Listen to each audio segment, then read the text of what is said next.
If you take a good look around, you will notice that there are a lot of people who are in need and want of healing and direction. There are people who know that deep within themselves is a void, a serious longing for a peaceful life, even in the midst of the crazy world we live in. Which makes me wonder, have we sacrificed our preservation in the name of progress? Do we still seek to exist in our glory, even in the dissonance of the modern world? Who remembers the ancient ways, the ways of the heart, and the ways of spirit that reach to the depths of our soul? How can we create harmony between the world beneath us, the world above us, and the world we live on? Who gets to create ritual in its proper space and sequence when there are no elders to guide us? What do we do with the space where elders should reside, but is now filled with the hollowness of their absence? Can we, in the modern world, find ways to preserve and perceive the subtle knowledge and wisdom of ancient times and tailor them to our modern problems? And to what end will we let ourselves decay in the name of progress and modernity? These are the questions I seek to answer in this episode.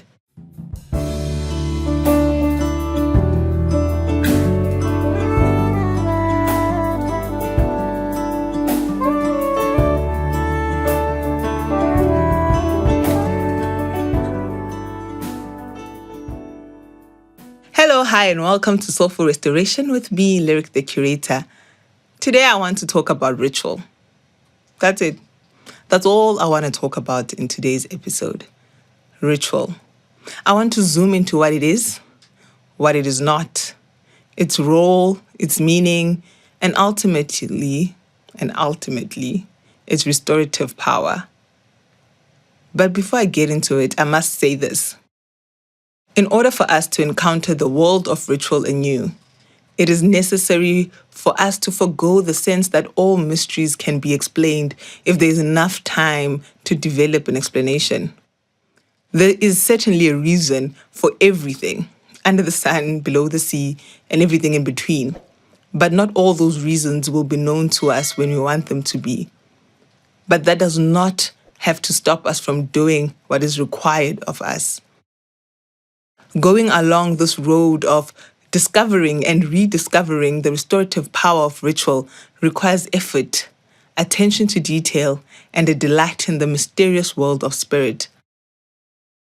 When I thought about this episode, and started drafting it out, surprise, surprise, I write things out. I thought, okay, this episode is a bit too long. So I sent my 10-page script to my co-producer and it came back 12 pages long.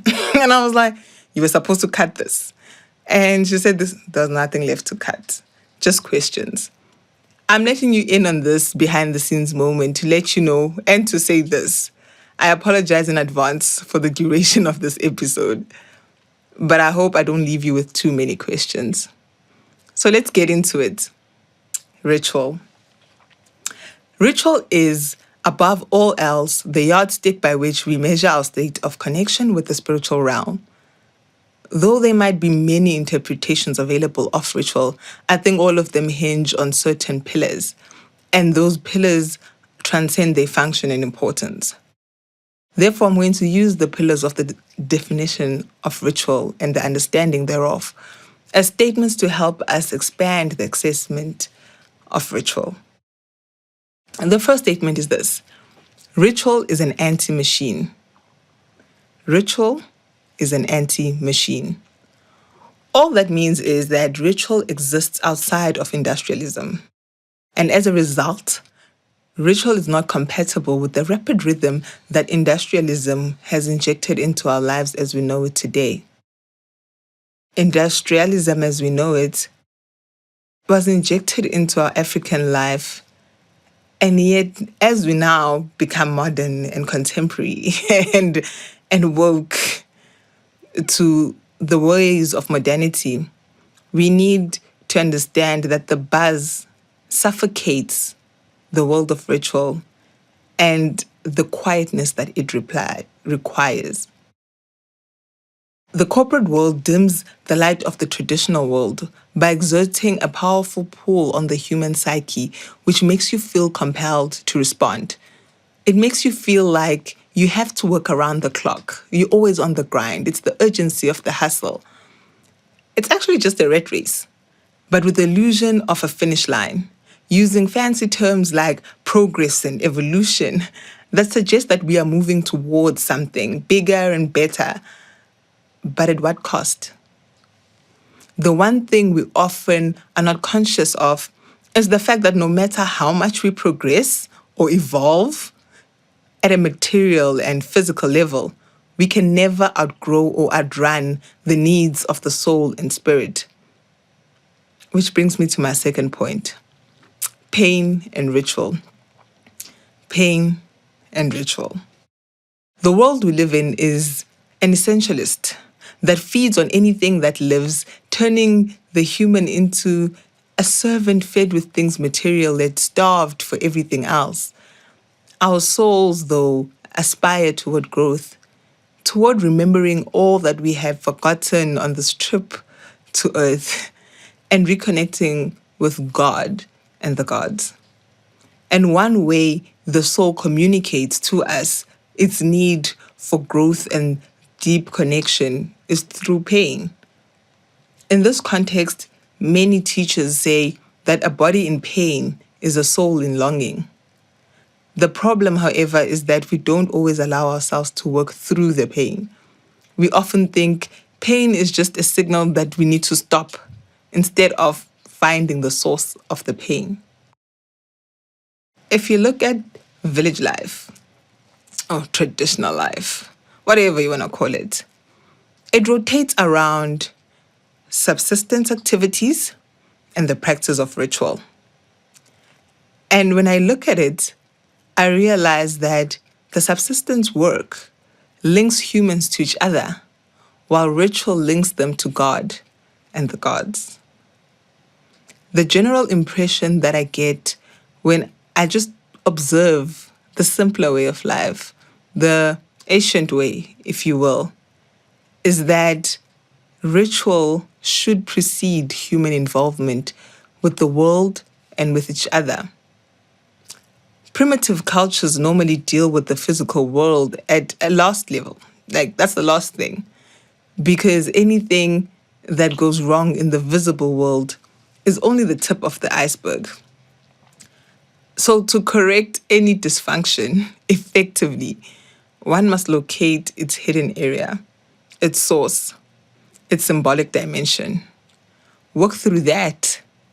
And then you come back and deal with the aftermath of the physical, the visible extension of the problem. Visible wrongs have their roots in the world of spirit. To deal with their visibility is like trimming the leaves of weed when you mean to uproot it. Ritual is the mechanism that uproots these dysfunctions.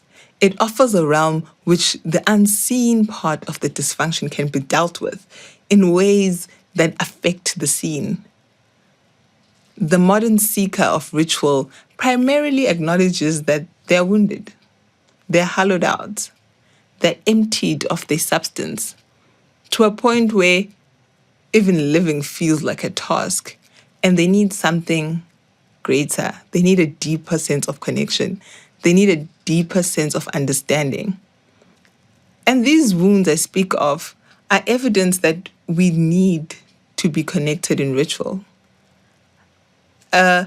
Author, Karabo Edward Mashapu, author of Spiritual Realm, Volume 2 and Volume 1, Volume 2. He has 2 books titled The Spiritual Realm. Says one needs to know the difference between prayer and ritual. Know when to apply prayer, know when to apply ritual.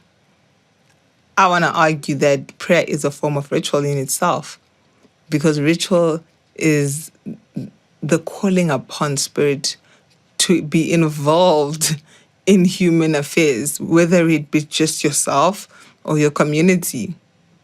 With that said, I want to look at three categories of ritual. They are communal ritual, family ritual, and individual ritual. Communal rituals have a purpose in affirming the participants under one spirit, right? We are congregants under one spirit. We are aligning at that part. In music, they'll tell you that an ensemble or a choir, if you were to take their heart rates as they sing, they would probably be around the same because they feed off each other's energy. Communal ritual works in a similar fashion.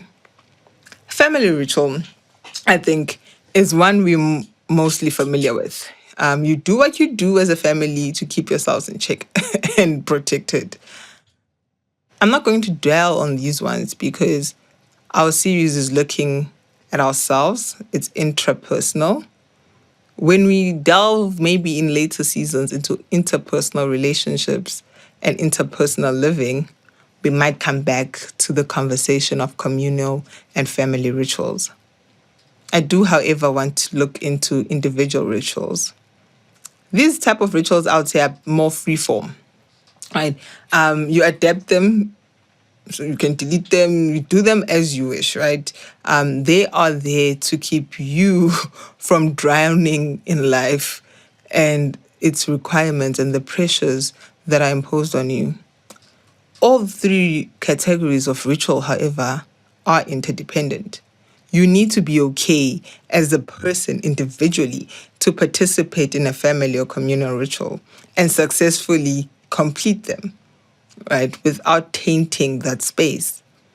And your individual duty in ritual cannot take the place of communal duty and vice versa. So individually, you got to be okay because we all owe the cosmic order, as you'd say, because we all have something to contribute towards its maintenance. Every person on earth is sent on a project or an assignment that they intended to finish. And in order for the cosmics to be healthy and maintained, just like the ozone layer and the likes, everybody needs to play their part. No one can play your part for you. If that happens where you choose to not participate in your own life and do what you were brought on this planet to do, you taint the cosmic order. And then again, ritual is required.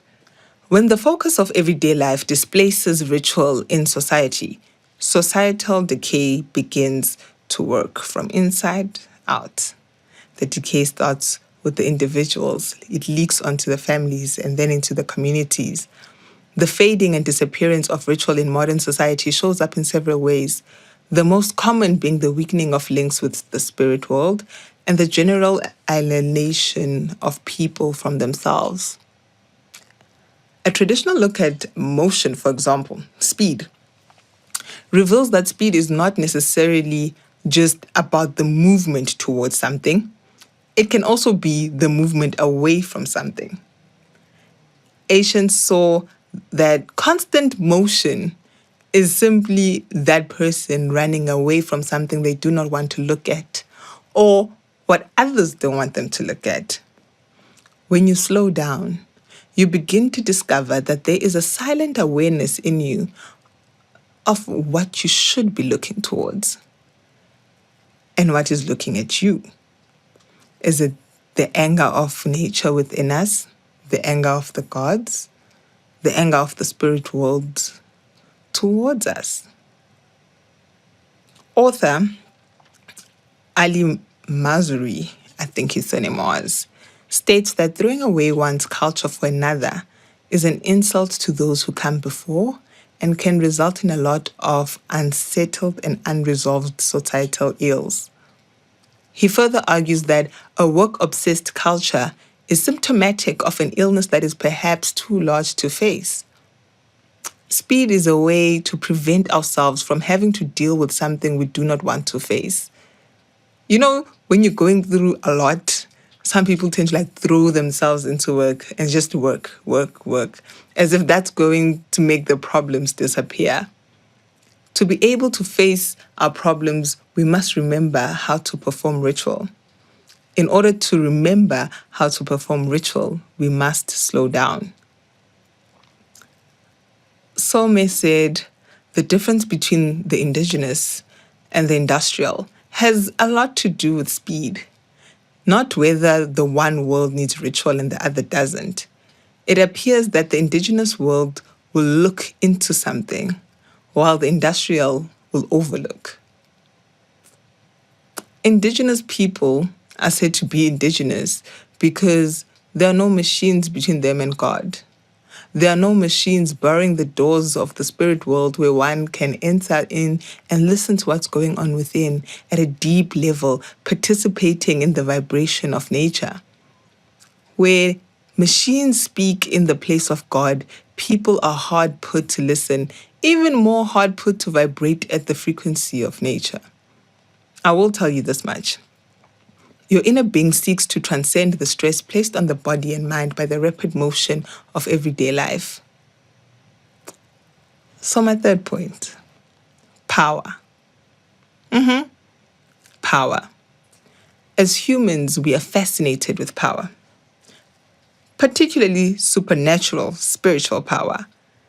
And at times, our fascination clouds our discernment. So in an attempt to mitigate this risk, there are three things I want you to be aware of, and I'm putting them up front so you can't say you didn't know.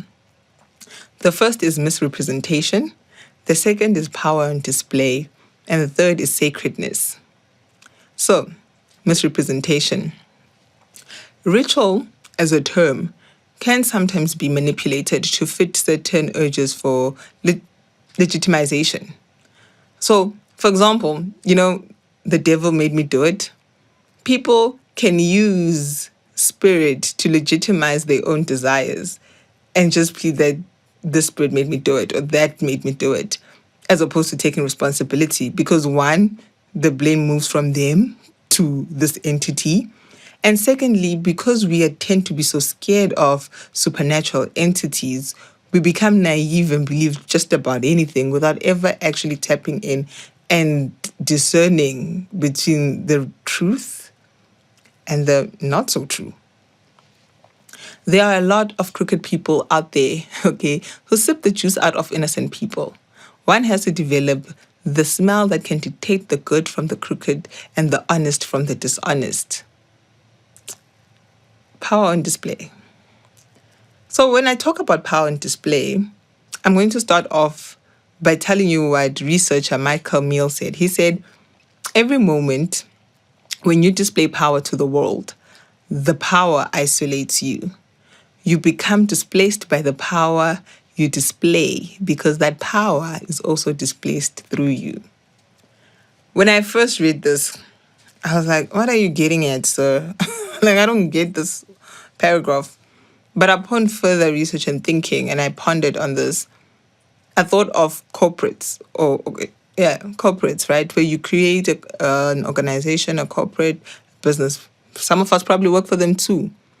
And that corporate is given this immense power, like it's too big to fail. And you work tooth and nail every day to keep that organization running because there's power perceived through it.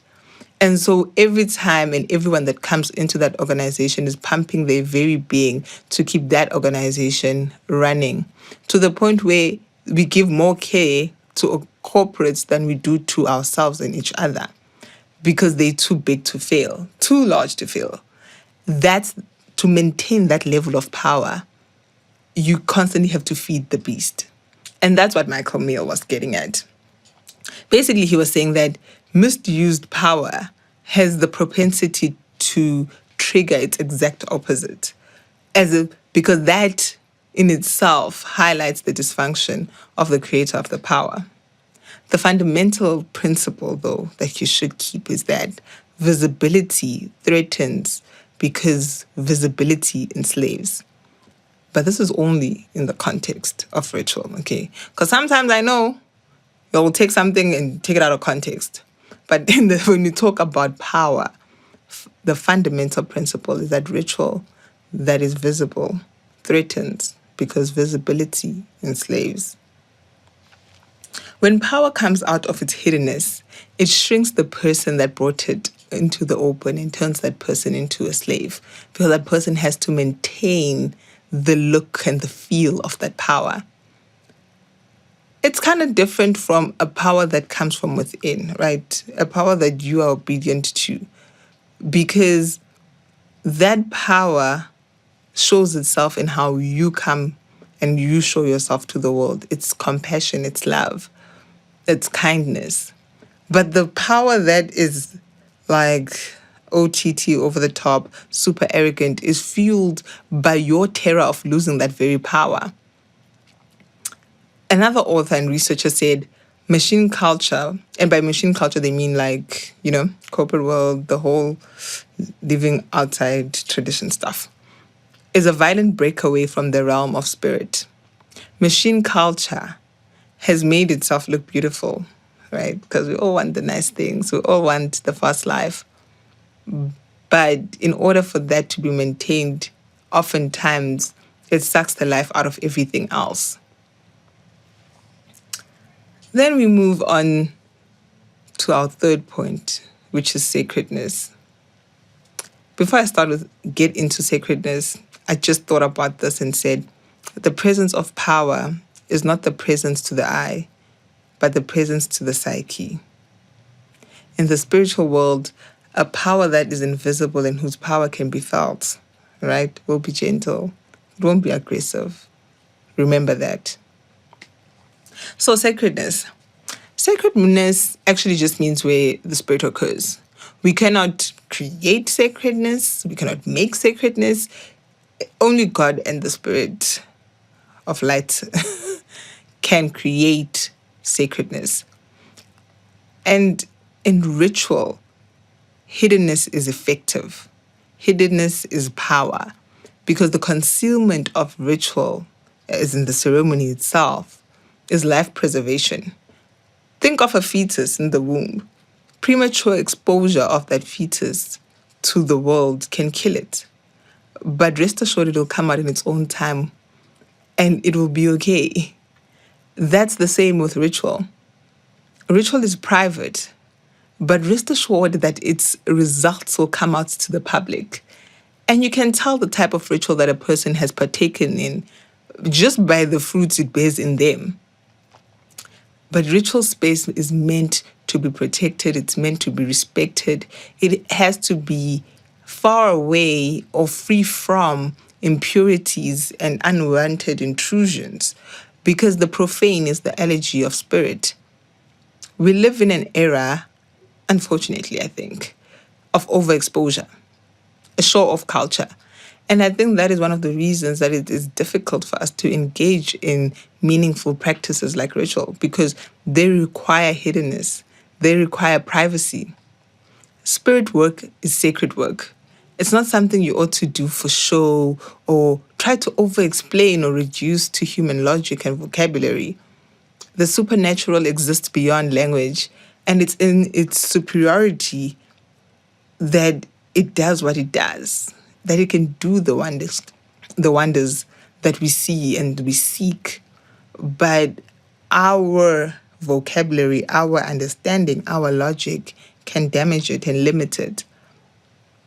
Spirit and ritual draws from the area of human existence where we give life. It ought to be life-giving.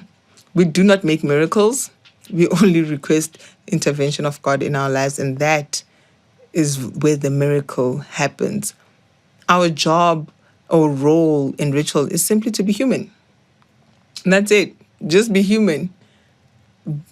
Come humbly to the space of ritual. Plead your case to God and let Him do the rest. We are only instruments in His hands. We, as humans in this day and age, are actually just a link between the realms of physical and spirit. We are in our state right now as a human being are able to connect the spirit to the physical, and that's our role. In the absence of ritual, the soul runs out of its natural nourishment, and all the social problems ensue. And correcting those ills means going through the challenging path of ritual. We need to learn to pray again. Pray aloud, pray alone, pray together. But it's important that we go back to involving spirit and being humble to spirit and ask it for guidance in everything we do. Before you walk out of your house, when you come back safely. Because when you pray out to God and invite God and the gods and the spirits into your everyday life, you basically enable yourself to have help. And who doesn't need a little help these days, right? Whatever happens, wherever you are, it's comforting to know that someone other than yourself is watching out for you. Someone other than yourself is helping contribute to whatever vision you're trying to bring to life. Spirit is our channel through which every gap in life can be filled. But the spirit realm cannot take care of these gaps in our lives without our conscious participation. It is in this element of collaboration that makes it central and makes us pivotal and crucial to the actual happening of ritual. If our goal is to repair all the damage done by the powers of progress, our evolution, our modernity, it becomes important to make sure that we focus on how we stay underground and while we attempt to reconnect with spirit and God and ritual. By ritually putting our hands up to God, we say, we accept our weakness, we accept our limitations, and we also acknowledge that it is in the gaps of our limitations that the supernatural can work. So we can conclude that ritual is sacred, but it's not secret. Unique to oneself, but participated in community and family too. You need your solitude as an individual because you need to be grounded before you can go on to participate in rituals with others. And we are all of us, just at the beginning. We are just beginning to retrieve ritual and ceremony from the pits of our ancestral consciousness. Returning to a life of ritual, like a child learning to walk, involves shaky steps, falls, bruises, and cries, as well as steady stands, and finally, firm footsteps. And just like how nobody else can learn to walk for another, likewise, no one can participate in ritual for us. We must do it ourselves. We must take responsibility and we must take risks. Because there will be failures, there will be errors. They're inevitable. But if we persist, we will conquer. A sacred life is a ritualized life, one that draws constantly from the realm of spirit to handle even the smallest situations. A ritual is a work of unification with God and with each other, and it enables us to live a life that is much closer to what our souls aspire to be. And so, to those who seek recovery, and to those who want to recover themselves from the rumble of modernity and work towards being elders of the new postmodern tribal order, I offer this prayer. May the spirits of light take notice of your heart's desire to be well. May the forces of enlightenment and redemption pump strength into your feet that you may walk the walk of your life. A walk that will heal the wounded truth of your bones and keep the eyes of your memory open as you grow. May the fuel of awakening burn in your spiritual veins and wake you to the dialogue between the soul and the spirit. May you labor in love and light to clean the world from this paralyzing pandemic of soul barrenness, so that tomorrow your children may be spared the pain of displacement. And may God's love and unfailing peace dwell within you. Till next time, take care of yourself, take care of those around you, and that which surrounds you. Bye for now. Cut.